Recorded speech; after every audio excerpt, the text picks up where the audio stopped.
আসুন বন্ধুরা, অ্যামাজন জঙ্গলের রহস্যের পরিচয় করাই। অ্যামাজন জঙ্গলের নাম আপনারা প্রায় সকলেই জানেন, কিন্তু রহস্য। তার আগে একটা কথা বলি, যদি ভিডিওটা দেখে ভালো লাগে তাহলে সাবজি ব্লগ চ্যানেলটিকে সাবস্ক্রাইব করে পাশে থাকা ঘন্টাটিকে ছুঁয়ে লাইক করে কমেন্টে কিছু লিখতে ভুলবেন না, আর পরিচিত জনেদের শেয়ার করে দেবেন। হ্যাঁ, এবার আসল জায়গায় আসি। অ্যামাজন জঙ্গলের রহস্য ভেদ করার জন্য 1920 সালে ব্রিটিশ এক্সপ্লোরার মেজর পার্সিভেল ফাউসিট ব্রিটেনের লাইব্রেরিতে একটি বই পেয়েছিলেন। সেই বইতে লেখকের নাম লেখা ছিল না, কিন্তু এই বইটিতে পরিষ্কার করে লেখা ছিল অ্যামাজন জঙ্গলে তিনি একটি শহর দেখেছেন, যে শহরের প্রত্যেকটা ঘর বাড়ির দেওয়াল থেকে ছাদ পর্যন্ত সোনা ও রূপো দিয়ে তৈরি।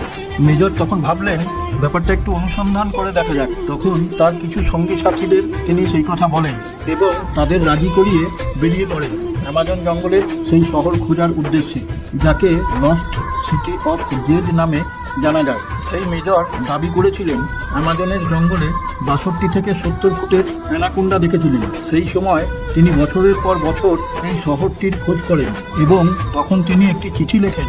সেখানকার এক আদিবাসীকে দিয়ে সেই চিঠিটি পাঠান এবং তার মধ্যে লেখা ছিল যে তিনি ওই সোনার শহরের খুব কাছাকাছি পৌঁছে গেছেন, খুব শীঘ্রই তিনি ওই সোনার শহরে পৌঁছে যাবেন। কিন্তু এটাই তার শেষ চিঠি। তারপর ওই মেজর ও তার সঙ্গী সাথীদের কোনো খোঁজ পাওয়া যায়নি।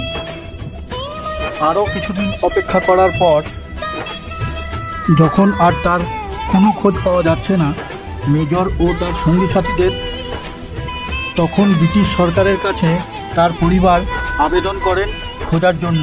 ব্রিটিশ সরকার সব শোনেন, তারপর তার পারিষদদের বলেন এর ব্যবস্থা করতে।